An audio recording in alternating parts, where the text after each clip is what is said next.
Bismillahirrahmanirrahim. Assalamualaikum warahmatullahi wabarakatuh. Eh, Seperti biasa kita rutin. Saya pribadi itu rutin bekam, terapi bekam untuk jaga kesehatan. Jadi walaupun tidak ada keluhan di badan sebagai dan alhamdulillah dengan selama ini kami menjaga tiga pola makan, pola istirahat, kemudian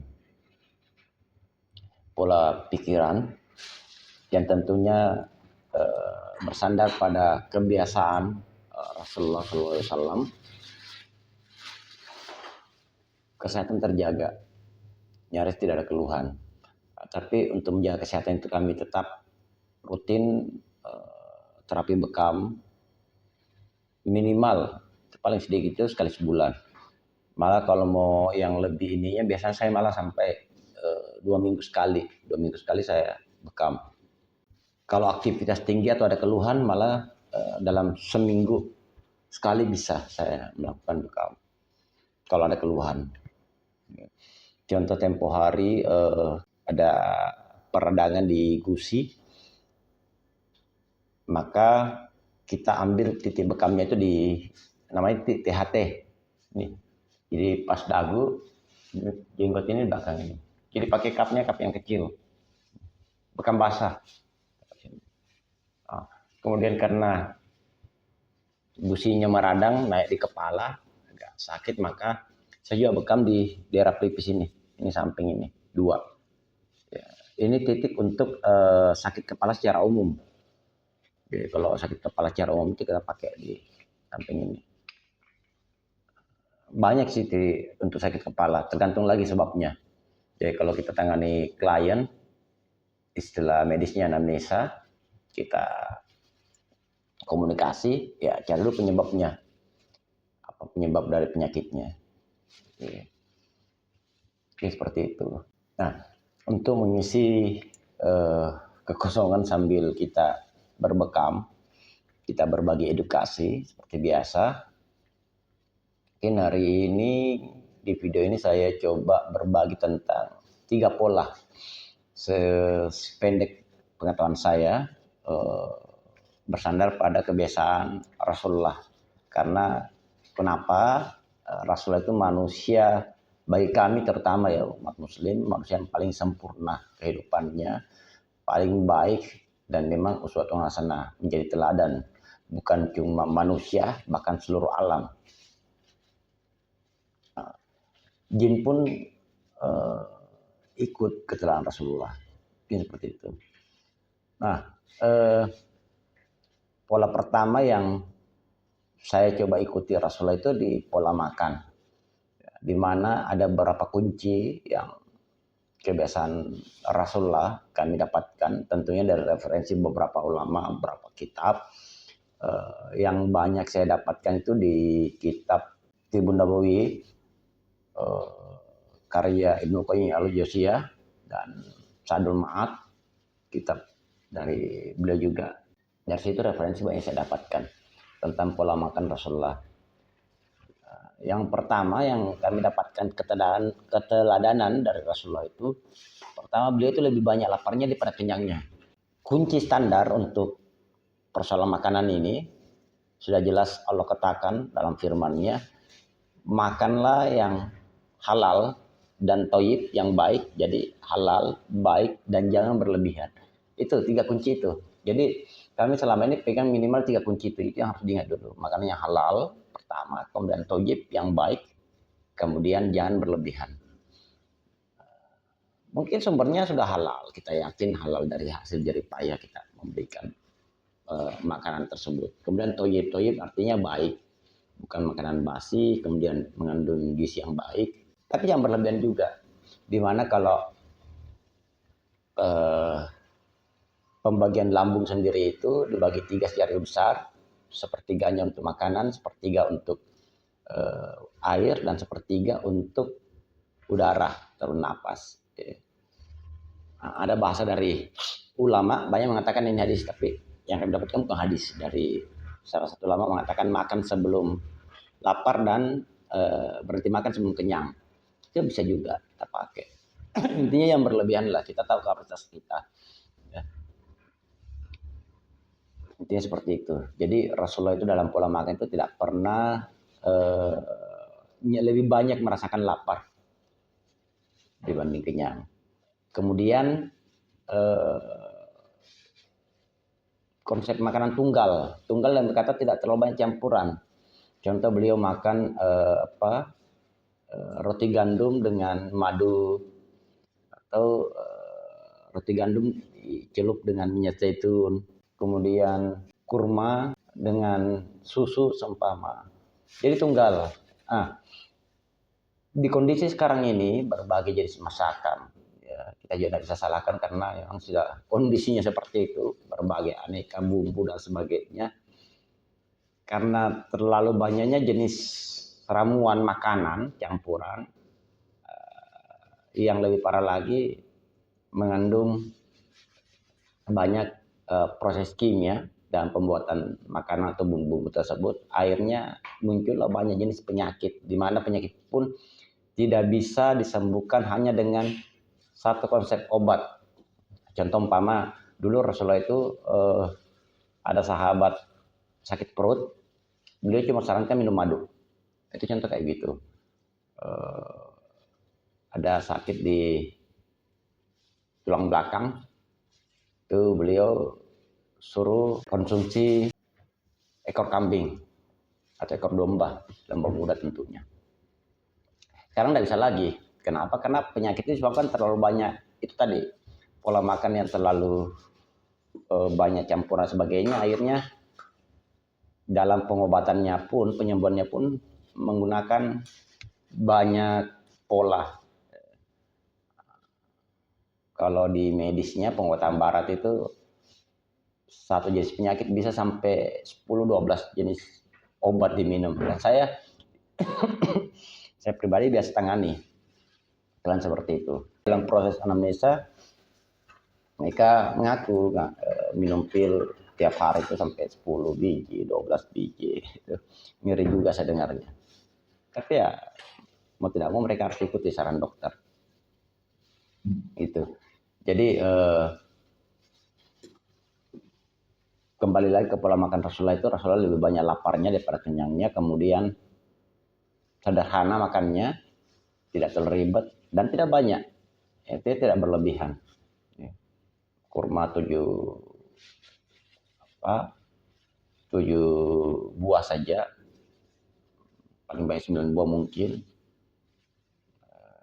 Kalau roti gandumnya, karena dulu istilahnya zaman Rasulullah itu roti kering, itu hanya sekerat dia makan. Intinya makan itu hanya untuk menegakkan tubuh saja, supaya tetap bisa beraktivitas, terutama bisa beribadah. Jadi makan itu bukan untuk mengenyangkan perut, bukan untuk memuaskan nafsu, tapi untuk menegakkan tubuh. Nah, itu untuk pola makan. Jadi kunci untuk pola makan itu, jadi supaya kita tidak terlalu ribet ya. Kita juga bukan ahli gizi, masing-masing punya bidangnya. Itu saja kunci yang awal. Jelas Allah katakan dalam Al-Quran, makan yang halal, kemudian thayyib, yang baik dan tidak berlebihan. Nah, di mana implementasinya di kehidupan Rasulullah itu, yaitu tadi, makan yang tunggal, tidak terlalu ribet, tidak terlalu banyak campuran, kemudian sederhana cara makan beliau. Oh ya, kemudian waktu-waktunya. Rasulullah itu terbiasa makan itu, menyangkut juga pola istirahat Rasulullah, di mana Rasulullah itu yang pertama break makan terbaik itu awal matahari terbit, ya orang istilahnya sekarang breakfast, makan pagi. Kemudian tidak ada istilah tidak mengenal makan malam, jadi makan awal matahari terbit dan sebelum matahari terbenam, jadi waktu antara asar dan maghrib. Itu kalau kami pribadi itu kurang lebih biasa jam 5 setengah 6 kami udah makan, itu udah masuk istilahnya. Kalau dulu kita makan malam ya, dibilang makan malam juga bukan sebenarnya, karena belum malam kan, belum masuk maghrib. Beliau biasa Rasulullah makan pagi yang seperti biasa juga kita, di awal fajar, di awal terbitnya matahari. Kemudian yang sederhana, tidak terlalu berat-berat di situ, kurma 5 biji, 5 buah, susu segelas. Atau kebiasaan juga Rasulullah itu kalau malam itu beliau biasa menyuruh seorang pelayan wanita untuk membuat rendaman kurma. Jadi kurma 5 biji 7 biji direndam di air, ditutup tentunya. Kemudian besok paginya beliau minum. Kurang lebih hampir seperti fermentasi, tapi belum menghasilkan alkohol karena penelitian ilmiah itu nanti minimal 12 jam kalau tidak salah. Ya, kalau mau bagusnya 24 jam merendam umpama beras orang istilah kalau ini tape atau ubi, kalau direndam 24 jam itu bisa terjadi fermentasi dan menghasilkan alkohol. Jadi anggaplah beliau itu di sepertiga malam mungkin 7-8 jam, 6-8 jam lah terendam, sudah minum paginya. Itu kebiasaan Rasulullah. Madu juga, jadi madu dicampur dengan air hangat kemudian diminum.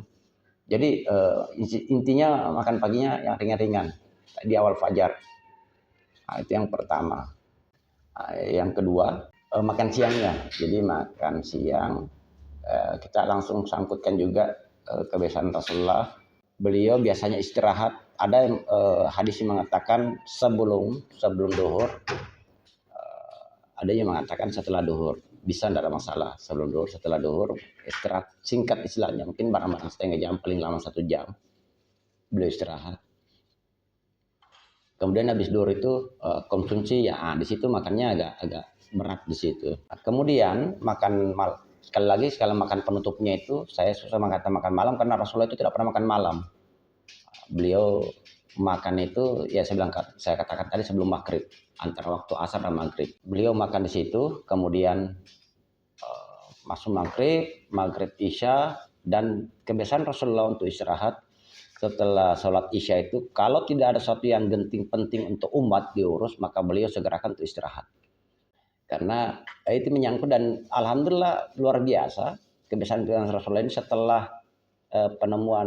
penelitian modern sekarang ini sudah bisa dijelaskan secara ilmiah bahwa malam itu waktunya lambung bekerja maksimal, sistem limfatik bekerja untuk mentoksin istilahnya, membersihkan racun-racun itu. Nah, kalau kita masukkan lagi makanan ke dalam lambung proses pembersihan dan metabolisme di tubuh itu tidak maksimal. Itu yang bisa menyebabkan penyakit di badan kita. Oh ya, ini sedikit saya katakan bagi teman-teman yang takut bekam, masih takut kadang bekam basah. Jadi apalagi kalau sambil ngobrol ini nyaris tidak terasa. Jadi teman-teman jangan takut bekam basah. Pertama, sudah dapat pahala sunnahnya, kita dapat pahala sunnah Rasulullah, kemudian terasa dan luar biasa memang keajaiban Tibun Nabawiyah. Rasulullah di zaman Rasulullah itu sering saya sampaikan bahwa di zaman Rasulullah itu pengobatan tusuk jarum sudah ada, pijat, akupresur sudah ada, banyak jenis pengobatan tapi di hadis Rasulullah sarankan untuk berbekam. Nah, itu. Yang kami sayangkan masih banyak teman-teman muslim menyepelekan terapi bekam ini, bahkan lebih mengutamakan pengobatan lain. Para ini salah satu warisan ilmu dari Rasulullah, dan kami juga setelah mendalami ilmu bekam, makin sering kami dalami, makin sering kami praktekkan, makin luar biasa. Kami sendiri kadang kaget sendiri. Contoh penyakit kemarin saya di awal tadi saya katakan gusi bermasalah, senayan kepala, itu tidak menunggu hari, tidak menunggu minggu, sekali terapi langsung hilang. Pernah juga klien saya yang muka menyong itu, bengkok, ya stroke ringan orang istilahkan, itu tidak menunggu minggu, tidak menunggu bulan, tidak menunggu hari. Sekali terapi langsung, begitu selesai terapi, langsung minimal penyelesaian 80%. Itu biasanya hasil maksimal 1-2 hari setelah terapi. Tapi yang pasti selesai terapi, itu langsung kelihatan hasilnya. Oke, kita sambung lagi kembali tadi, 3 pola kebiasaan Rasulullah. Jadi pola makan ya, tadi sudah kita bahas. Kemudian pola istirahat. Pola istirahat ya seperti itu dikatakan bahwa Rasulullah itu ba'da isya itu kalau tidak ada sesuatu yang penting bagi umat, urusan umat ya bukan pribadi, maka beliau segera untuk istirahat. Kemudian bangun di sepertiga malam, ya lebih banyak ibadah, jadi sepertiga malam banyak beliau habiskan waktu untuk beribadah. Kadang di sela waktu itu mungkin barang-barang setengah jam, beliau biasa istirahat baring-baring, bukan tidur ya. Jadi beliau tidak tidur setelah bangun sepertiga malam. Beliau terbiasa untuk kadang setelah kalau lelah, mungkin sedikit lelah, dia istirahat, dan kebiasaan beliau itu tidur sambil kaki diangkat ke atas sedikit. Jadi apa ya istilahnya? Sudah kita contohkan baring, kemudian kaki agak diangkat lebih tinggi dari kepala. Nah, itu salah satu terapi yang bagus juga kita biasakan itu. Nah, kemudian masuk subuh, pagi. Nah itu tadi sebelum duhur atau setelah duhur kadang udah istirahat sedikit, mungkin barang setengah jam, 1 jam. Itu pola istirahat Rasulullah. Kemudian kalau terakhir pola pikir, ya, dan banyak juga disampaikan di Al-Qadis, ya pola pikir sederhana. Selalu berbaik sangka, hindari berpikir negatif. Kuncinya seperti itu. Nah, kalau pola pikir ya seperti tadi, lebih banyak berpikir positif, kemudian tidak gampang negatif thinking kepada orang, jangan banyak iri hati, dengki, dan selalu yakin bahwa apapun yang kita alami itu adalah qadarullah, sudah takdir yang terbaik dari Allah. Allah mengatakan dalam Al-Quran, kamu tidak tahu, tapi Allah lebih tahu segalanya. Bisa jadi kita membenci sesuatu itu, tapi sebenarnya sesuatu itu baik bagi kita. Nah, cuma kadang kita tidak tahu hikmah di balik itu semua. Nah, terakhir kita singkat tadi berbagi ilmu tentang 3 pola ini: pola istirahat, pola makan, dan pola pikir. Sedikit saya jawab pertanyaan di sosial media yang tunjukkan kepada kami tentang stroke. Ada yang tanyakan apakah stroke yang sudah bertahun-tahun, sudah lama bisa kami sembuhkan? Ya, tetap intinya begini, penyakit itu, apapun itu penyakit, terutama stroke, makin cepat ditangani itu makin baik. Bahkan akan ajaib sekali hasilnya apabila pada saat 1-2 hari kena stroke dan pada saat itu langsung ditangani. Itu luar biasa. Teman-teman langsung bisa lihat itu hasilnya itu bisa sampai 80-90%. Karena stroke itu kan ada 2 penyebabnya. Bisa karena adanya penyumbatan di aliran darah ke otak. Bisa jadi ada pembuluh darah di otak yang pecah. Dan dua penyebab stroke itu bisa ditangani dengan bekam. Itu kuncinya di situ. Tetap bisa ditangani, cuma mungkin prosesnya agak lama, karena ditakutkan begini, kalau penyakit stroke itu kalau sudah lama, stroke kan intinya seperti tadi, pembuluh darah yang pecah atau tersumbat. Saraf yang lain, umpama dia lumpuh otot kiri atau bagian tubuh kanan, ototnya semua bagus, cuma rangsangan perintah dari otak ke tubuh itu yang nggak ada. Jadi otot tadi susah, tidak bisa digerakkan. Nah, tapi sel-sel, saraf-saraf, otot-otot di bagian tubuh itu normal, tapi karena lama tidak digerakkan, akhirnya dia bisa lemah, bisa mati malah. Nah, kalau sudah mati itu untuk meregenerasi kembali itu yang agak susah. Itu seperti itu. Jadi intinya kalau penyakit stroke dan hampir semua jenis penyakit itu makin cepat ditangani makin bagus. Dan kunci kedua, penyakit itu sebenarnya kita semua ini adalah orang sakit yang kelihatan sehat. Kalau penyakitnya sudah ada gejala, sudah muncul efek ke badan, sakit dan sebagainya, itu sebenarnya sudah parah itu. Contoh bicara tumor, bicara cancer. Cancer itu kalau masih stadium 2 biasanya masih belum terasa, belum terlalu kelihatan. Nanti stadium 3, stadium 4 baru terasa. Nah, itu penanganannya masih sudah luar biasa berat itu. Kalau dari segi medis ya ujungnya kemo, biasanya kemoterapi. Nah, mungkin seperti itu. Terakhir kita tutup video ini. Jadi di video berikutnya mungkin kita akan jelaskan lagi dan kita berbagi tentang berbagai jenis pengetahuan, berbagai jenis penyakit dan cara penanganannya, sambil saya menikmati bekam. Jadi kalau bekam itu kalau kita sudah lakukan 2-3 kali, apalagi yang yakin dengan sunnah-sunnah Rasulullah, muncul rasa ketagihan. Malah kalau tidak bisa nandiri, mungkin tiap hari minta dibekam. Oh iya, jadi kunci bekam itu jangan, biasanya orang juga kami perhatikan teman-teman terapis, sekali bekam langsung banyak titik. Hindari, bisa ada kontraindikasi di situ. Badan akan terasa sakit-sakit, bisa dibawa sampai 2 hari, 3 hari, bahkan bisa sampai seminggu.